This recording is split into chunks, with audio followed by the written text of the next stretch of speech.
예레미야 선지자는 토기장이가 만든 옹기를 깨트리는 상징적 행동을 통해서 하나님의 말씀을 분명하게 선포해야 합니다.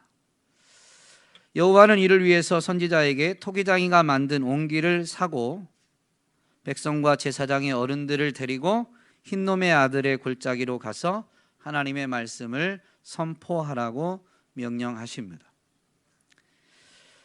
예레미야 선지자는 유다 왕들과 예루살렘 주민을 향해 여호와의 말씀을 들으라라고 선포하면서 이곳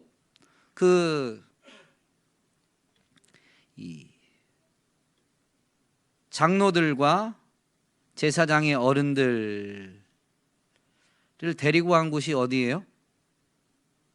흰놈의 아들의 골짜기, 도벳이라고도 하고 흰놈의 아들 골짜기라고 하는 곳이죠. 그곳에 재앙을 내리겠다라고 말씀하십니다. 흰놈의 아들 골짜기는 이 흰놈의 골짜기와 같은 말인데요, 이 흰놈의 골짜기를 히브리어로 하면 개 흰놈입니다. 개가 골짜기라는 의미인 걸 아시겠죠? 개 흰놈, 헬라어로는 게엔나인데요, 이것이 이제 신약 성경에서 또는 히브리어를 헬라어로 번역할 때 이 개 흰놈을 게엔나로 번역하면서 이 단어가 신약에서는 지옥을 가리키는 단어로 사용됩니다. 분명히 예루살렘 남서쪽에 위치한 장소입니다. 도벳이라는 이름이 있던 골짜기였는데 이곳이 예루살렘 성읍의 쓰레기 소각장이 돼요. 그리고 왕국 시대 이제 후반기로 가면 후반기 때를 보면 사람들이 이 도벳에서, 즉 흰놈의 아들의 골짜기, 흰놈의 골짜기에서 바알 그리고 몰렉 등에게 인신 제사, 사람을 제물로 바치는 제사를 드리기도 합니다. 그러다 보니까 이 흰놈의 골짜기, 개 흰놈, 게엔나에서는 쓰레기가 소각되어지는 불과 연기가 오르거나 또는 사람을 불태운 불과 연기가 오르게 돼요. 그래서 이 불과 연기가 끊이지 않는 것처럼 보이게 됩니다. 한 번도 안 끊어졌다라는 게 아니라, 그러면서 이스라엘은 역사적으로 이 개 흰놈, 이 흰놈의 골짜기에서는 불과 연기가 늘 이렇게 올라온다라는 이미지를 가지고 있기 때문에 꺼지지 않는 뜨거운 불못으로 상징된 지옥을 가리키는 용어로 이제 사용되게 됩니다. 그런 어쨌든 이곳이 정말로 하나님의 재앙이 내려져서 지옥과 같은 현장이 될 것이다 라는 것이 선지자의 선포입니다. 그렇다면 이 흰놈의 아들의 골짜기, 흰놈의 골짜기에 재앙이 내려지는 이유는 뭘까요? 4절에 있습니다. 저만 보고 있으면 답이 없어요. 4절에 있습니다. 이는 그들이 나를 버리고, 하나님의 말씀이죠, 하나님을 버렸다는 거예요. 오늘 오전 말씀을 혹시 기억하실지 모르겠습니다. 하나님을 버렸다라는 게 무슨 의미죠? 네, 말씀을 버린 것, 말씀대로 살지 않은 것입니다. 오전에도 말씀드렸지만 하나님의 말씀, 계명은 특별히 무엇을 하지 말라, 무엇을 하라라는 두 가지 유형으로 이루어져 있습니다. 우리는 무엇을 하지 말라라는 말씀을 지켜야 되고, 뿐만 아니라 무엇을 하라라는 말씀도 지켜야 되는데, 무엇을 하지 말라라는 것을 지킨 것으로 우리는 마치 하나님의 말씀을 온전히 행한 것과 같은 착각을 할 때가 많이 있습니다. 하지 말라는 것을 한 것도 잘못이고 하라라고 한 것을 하지 않은 것도 잘못이에요. 그러면 무엇을 하지 말라, 무엇을 하라라는 이 계명 전체를 요약하면 뭐라고 그랬죠?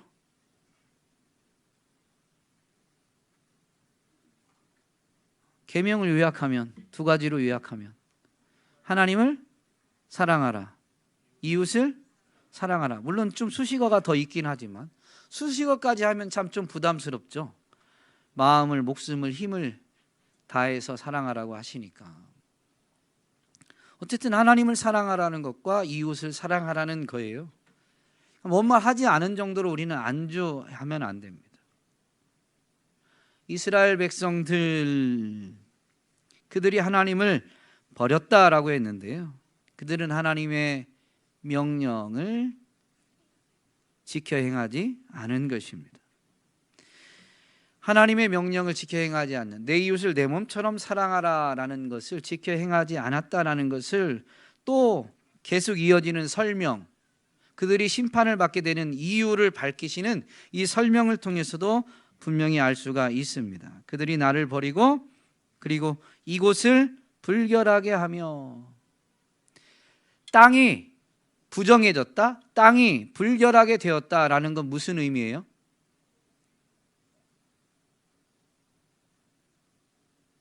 그 땅에 사는 사람들이 하나님의 말씀을 지켜 행하지 않은 것이 그 땅을 더럽힌 겁니다. 첫 번째 말씀과 크게 다르지 않아요. 이유가 여러 가지인 것 같지만 이유는 사실 하나입니다. 하나님을 버린 거예요. 또 이어서 이유가 밝혀지는데요, 이곳에서 다른 신들에게 분향하였다라는 것입니다. 즉 우상을 숭배했다라는 것이죠. 우상을 숭배하지 말라라는 것도 분명한 하나님의 명령입니다. 그리고 4절 마지막 부분에 보면 무죄한 자의 피로 이곳에 채웠다라고 되어 있죠. 무죄한 자의, 죄가 없는 사람이 피 흘리게 되는 건 왜 그럴까요?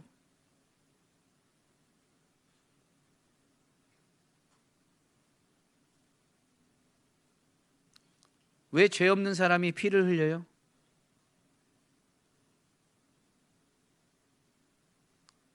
너무 아는 질문을 드려서, 불의와 폭력이 난무하기 때문입니다. 이스라엘 백성들의 삶이 하나님의 말씀을 버리니까 불의하고 폭력을 일삼게 돼요. 그러면 불의와 폭력을 일삼게 된 궁극적인 원인은 하나님의 말씀을 버렸기 때문인데, 사람 자체로 놓고 보면 왜 그럴까요? 왜 불의를 행해요? 욕심 때문이죠. 왜 폭력을 행해요? 욕심 때문이기도 하고 나는 그래도 된다라는 교만함 때문이기도 합니다. 교만과 욕심 때문에 불의와 폭력이 난무하게 되고, 그러다 보면 죄 없는 사람들이 피를 흘리게 되는 일들이 일어나게 됩니다. 본질적으로는 하나님의 말씀을 떠났기 때문에, 하나님의 말씀을 버렸기 때문인 것이죠. 그래서 그 흰놈의 골짜기에 재앙이 내려지게 되는데, 이것은 상징적인 것입니다. 흰놈의 골짜기에만 하나님의 재앙이 내려지는 것이 아니라, 그 재앙이 내려지게 되면 어떻게 돼요? 흰놈의 골짜기를 더 이상 흰놈의 골짜기라고 하지 않고 이제 이 골짜기는 무슨 골짜기가 돼요? 죽음의 골짜기. 북방에서 오는 민족을 통해서 이스라엘, 유다와 예루살렘을 하나님이 심판하시게 되면 무수히 많은 사람들이 죽음을 당하게 될 것입니다. 그래서 사실은 이제 이 앞부분의 말씀들을 되새겨보면 이 하나님의 심판 때문에 성 안에 시체가 널리게 된다라고 해요. 어느 정도냐면 그 시체를 치울 수 있는, 즉 장례를 치를 수 있는 사람도 남지 않을 만큼 온통 시체로 예루살렘 성이 가득하게 될 것이다 라고 선포합니다.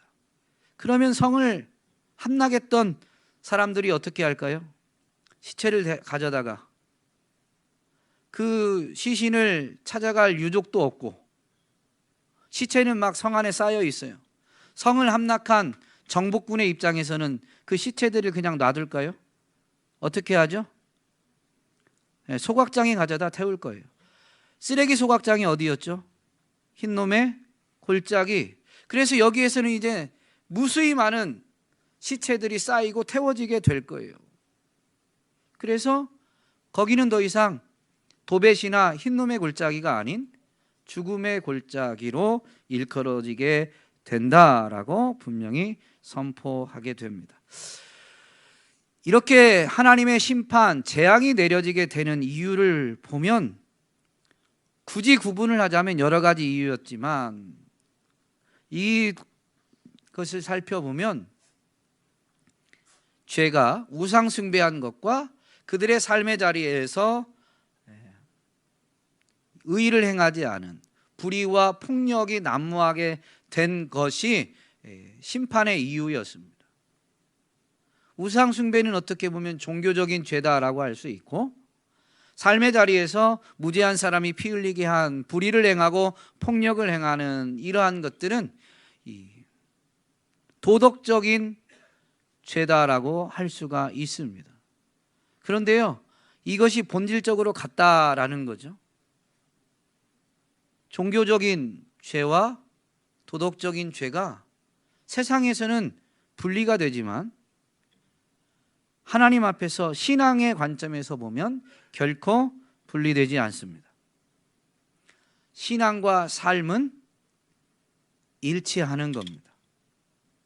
금요일 날 설교 제목이 뭐였냐면요, 바울을 살펴보면서 마지막으로 살펴봤는데, 믿음은 말이 되고 믿음은 삶이 된다. 이걸 좀 줄여서 믿음은 말이 되고 삶이 된다라는 걸 설교 제목으로 잡았는데요, 여러분, 사람이 무엇을 믿느냐가 그 사람의 언어와 행실을 결정합니다. 하나님을 저버리니까 사람들이 자기가 주인 되어지고, 그래서 불의와 불법, 폭력을 사용하면서 자기 욕심을 채우고자 합니다. 그것이 종교라는 형태로 나타난 것이 우상 숭배예요.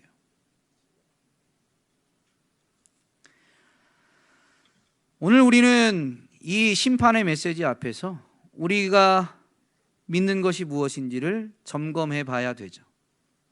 우리의 말과 행실을 점검해야 된다라는 것입니다. 그래서 예수님도 거짓 선지자를 구별하는 방법이 열매라고 그랬죠. 그들의 열매로 그들을 알게 되리라. 심판의 메시지를 선포하시는데 이스라엘 백성들은 어떤 생각을 갖고 있었습니까? 그 심판이 우리에게는 해당되지 않는다. 그 얘기는 뭐예요? 심판은 죄에 대해서 심판이 선언되는 거니까 우리는 죄가 없다라고 생각하게 된 것이죠. 생각하고 있었어요. 그러면 그들은 이전에 해오던 대로 살게 될 거예요. 어떻게 살아요? 그들 나름대로는 하나님을 섬긴다고 하고, 그들 나름대로는 또 우상에게 숭배도 하죠. 어떤 이상한 조짐, 예레미야 선지자가 선포한 대로 북방에서 민족이 와서 심판이 펼쳐질 것이다, 하나님이 우리를 지키실 것이다 라고 생각을 믿고는 있지만, 북방 민족이 이제 정말로 국경을 넘어서 온다라는 이야기를 들으면 어떤 자세를 취할까요? 하나님을 더욱 찾는 자세를 취할 겁니다. 즉, 종교적으로 위기가 닥치면 종교적으로 열심을 내게 되어 있어요. 그런데 지금 이스라엘 백성들, 이 예루살렘 주민들이 열심을 내면 낼수록 여러분 어떤 결과를 낳을까요? 질문이 좀 어려운가요? 하나님의 말씀을 지켜 행하는 열심이 아니라 종교적인 열심은 하나님을 섬긴다고 하고 하나님께 제사를 드려도 여러분 그것은 하나님을 하나님으로 인정하는 게 아닙니다. 하나님께 제사하고 바알한테도 가서 제사하고 있으니 여러분, 그들의 열심은 그들의 죄를 더욱 빨리 쌓는 결과만 낳을 뿐입니다. 그래서 우리는 신앙의 열심을 가져야 되지만 더 중요한 건 그 신앙을 자꾸 확인하고 점검해야 돼요. 심판을 선포한 예레미야는 이제 하나님이 명령하신 대로 토기장이에게서 산 옹기를 백성과 제사장의 어른들, 그러니까 장로와 이 대제사장들 앞에서 그 옹기를 깨트리고 분명히 이렇게 하나님이 깨트리실 것이다 라는 심판의 메시지를 그 예루살렘 성읍 안에까지 이 옹기가 깨지는 것처럼 하나님이 심판하실 것을 선포해야 합니다. 그러면 우리가 우리의 신앙을 점검하면서 이 질문을 해봐야죠. 오늘 나는 하나님을 배반하지 않았는가?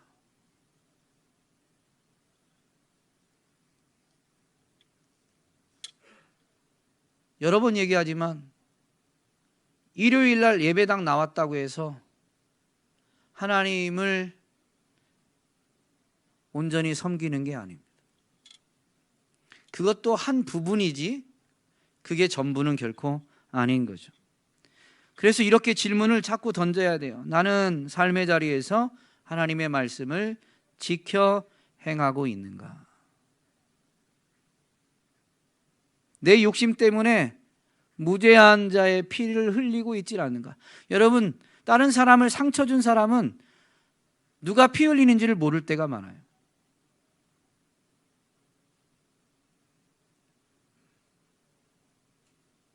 그러지 않아요?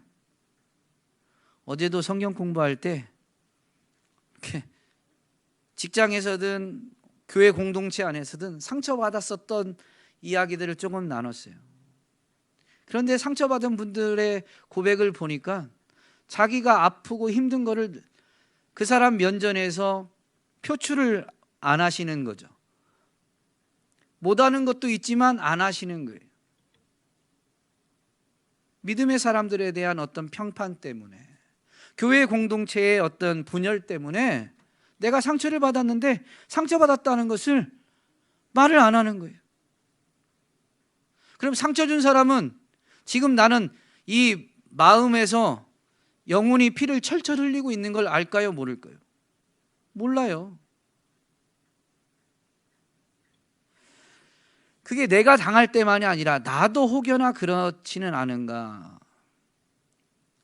점검해 봐야 되는 거죠. 내 이웃을 내 몸처럼 사랑하라 라는 계명을 정말로 실천하고 있는가 라는 것을 예수님이 가르치실 때 주신 비유가 있죠. 처음 들으세요? 선한 사마리아인의 비유.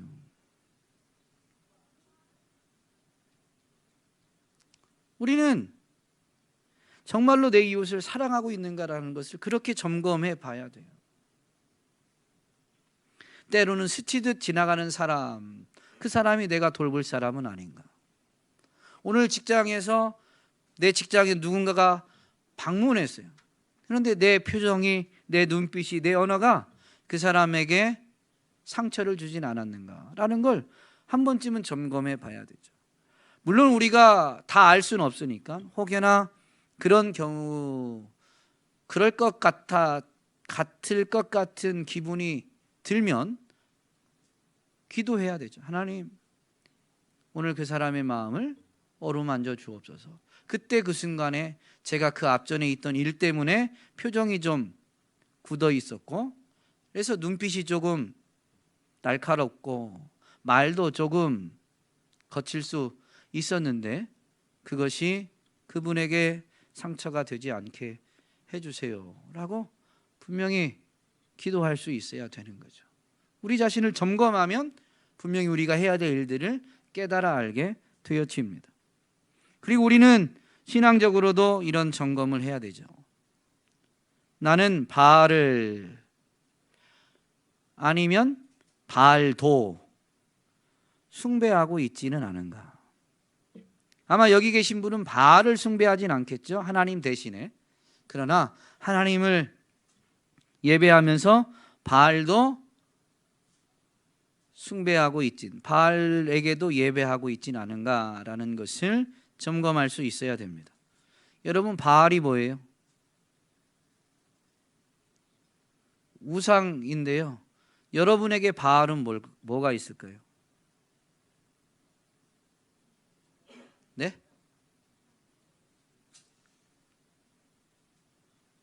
한자. 돈. 네. 한자라고 힌트만 줬는데 바로 답이 나오네요. 돈입니다. 돈. 바알이란 이름은 주인, 남편, 소유란 뜻인데요. 고대 사회에서 이 가나안 지방에서는 비와 폭풍을 주관하는 곡물, 농사의 신입니다. 그러니까 농경 사회 때에는 부요를 가져다 주는 신이 바알입니다. 또 가축대를 주관하는 풍요와 다산의 신이죠. 그러니까 가축이 이 새끼를 많이 난다라는 것은 결국 부자 되게 해준다는 거예요. 바알은 재물의 신입니다. 이스라엘 역사에 끊임없이 이스라엘로 하여금 하나님으로부터 멀어지게 만든 게 여러분 여러 가지가 아니에요. 바알이에요, 바알. 지금 이 시대엔 바알이 존재할까요, 안 할까요? 존재합니다. 이름이 바뀌었을 뿐이지 창조 이후에 바알은 계속 존재해왔습니다. 이름을 달리하게 됩니다. 지방마다 그래서 바알을 다르지만 지방마다 자기만의 바알을 숭배하는 지역이 가나안 지역이었죠. 오늘 우리도 마찬가지입니다. 우리가 소유한 재물에서 위안과 만족과 기쁨을 얻고자 한다면 우리가 소유한 그 무엇이 오늘 우리에게 바알이 되는 것입니다. 어제 성경 공부할 때도 이 재물에 대한 부분에서 이제 짧게 질문과 답변이 좀 있었습니다. 그리스도인으로서 내가 직장에서 일하는, 그래서 받는 월급 외에 무언가 투자하고 하는 것이 합당한가? 그것이 마치 불로소득처럼 이렇게 느껴져서 그리스도인으로서는 자제해야 된다라고 생각이 되어지기도 하고, 또 한켠에는 경제활동을 좀 해야 되는 건 아닌가라는 이런 생각들이 줄타기를 하고 있는 거죠. 시소게임을 하고 있는 거죠. 그래서 어제 드린 답변은 그거는 A다 B다라는 답이 없어요. 하나님을 섬기는 이스라엘 백성, 그 이스라엘 사회 안에 재물이 존재하지 않은 건 아니에요. 그들이 경제활동을 하지 않은 게 아닙니다. 그들이 분명히 경제활동을 해야 됩니다. 해야 합니다. 그것도 열심히 해야 됩니다.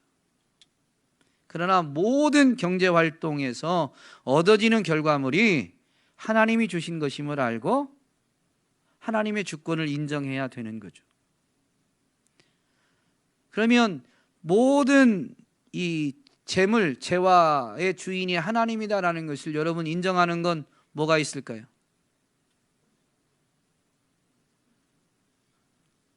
뭐가 있어요? 11조를 드리는 것, 또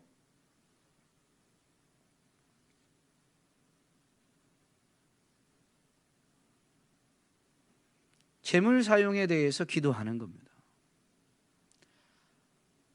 11조를 드리면 10의 9은 하나님이 우리에게 맡겨주셨죠. 그때는 이제 자유가 있지만 경제활동을 통해서 부가 쌓여져 갈 때 여러분 돈이 갖는 힘을 우리는 무시하면 안 돼요. 처음에는 선한 목적으로 경제활동에 열심히 하고 선한 사업에 쓰고자 하는데 돈이 쌓이면 쌓일수록 이제 돈에 대한 욕심이 우리 안에 꿈틀거릴 수 있는 거죠. 그래서 어제 성경 공부할 때는 그 돈에 대한, 재물에 대한 욕심을 제어하는 방법이 11조 말고 헌금에 있다라는 걸 말씀을 드렸습니다. 11조는 당연한 거예요. 그거 외에도 물질에 대한 욕심이 싹트려고 할 때마다 하나님 앞에 재물을 드리는 게 욕심을 제어하는 방법이고, 더 지혜로운 방법은 어떤 일을 시작할 때부터 그 경제활동을 통해서 얻어지는 재물을 통해 하고자 하는 분명한 목적, 재물을 사용할 목적을 가지고, 또 그래서 그 목적에 합당하게 기준을 정해놓는 것. 하나님께는 몇 퍼센트를 드리고, 그리고 그 목적에 따라서 어떤 사업에는 몇 퍼센트를 쓰고, 그리고 하나님, 저 열심히 했는데 몇 퍼센트 정도는 제가 좀 저를 위해 쓰면 안 될까요? 기도해 보시고 정하시면 됩니다. 근데 어쨌든 우리 욕심을 제어하는 최고의 방법은 재물을 바치는 거예요. 헌금하는 거예요. 하나님이 저를 목회자로 빚으시는 과정에서 그런 때가 몇 번 있었어요. 네가 가지고 있는 것 드려라라는 감동을 주세요. 하나님이 명령하시진 않으세요. 그런데 이걸 드려야 될 것 같은 그런 생각이 자꾸 마음에 꿈틀대요. 그러면 제가 감동받았다고 해서 이렇게 할 수 있는 게 아니라 아내의 동의를 얻어야 됩니다.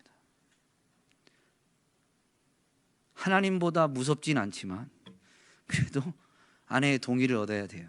그래서 제가 아내한테 이렇게 예배드리고 나서 집에 가면 감동이 왔을 땐 이렇게 이야기합니다. 여보, 일리 와봐. 이제 왜 그러냐고 묻죠. 나 감동이, 그러면 이제 아내가 한두 번 경험하더니 얘기하지 마. 감동받은 거 입 밖으로 꺼내지 말라는 거죠. 네. 그런데 어쨌든 저에게는 그런 훈련을 하나님이 몇 번 시키셨습니다. 그런데 그것에 순종하면요, 정말로 뭐라고 해야 될까요? 재물에 대한 욕심이 사라져요. 인간이 약하니까 나중 가면 아쉬울 때 자꾸 이 미련이 남을 때가 있는데요, 그냥 순간이고 그거에 연연하지 않습니다. 그런 생각이 아예 안 들어오는 건 아니지만 재물에 대한 욕심을 제어하게 되는 거죠. 오늘 우리는 하나님도 섬기고 바알도 섬기는 상황이라면, 갈멜산에서 엘리야가 이스라엘 백성들에게 명령하고 촉구한 것처럼 너희들이 확인해서 여호와가 하나님이면 여호와를 섬기고 바알이 하나님이면 바알을 섬겨라.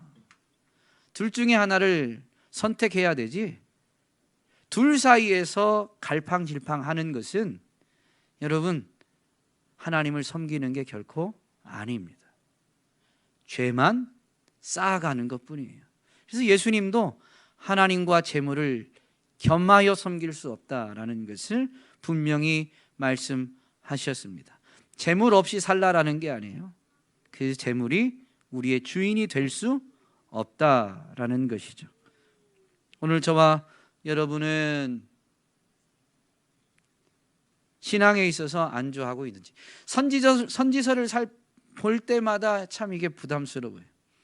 맨날 회개하고 돌아오라고 말씀하시는 메시지니까 지금 몇 주째 계속 이 메시지만 전하는데요, 그래도 오늘 말씀이 기록된 하나님의 말씀이니까 저야 선포할 수밖에 없죠. 우리는 어쨌든 이 말씀 앞에 우리의 신앙을 점검해야 됩니다. 나는 하나님의 말씀을 저버리진 않았는지, 나는 하나님을 섬긴다고 하지만 바알도 섬기고 있는 것은 아닌지, 정말로 물질을 필요로 하고 물질을 얻기 위해서 열심히 활동하지만 그러나 나의 주인은 하나님이심을 전적으로 인정하고, 오히려 하나님의 나라와 복음을 위해, 선한 사업을 위해 물질로도 하나님을 섬기려는 선한 열심이 있는지, 아니면 교묘하게 그렇게 시작했다가 우리를 속이는 속임수에 종종 넘어가고 있진 않은지 분별하면서 그에 맞춰서 우리의 생각과 마음을 여호와께로 돌리는, 여호와만이 진정 나의 하나님이심을 고백하게 되는 저와 여러분이 될 수 있기를 주님의 이름으로 축복합니다.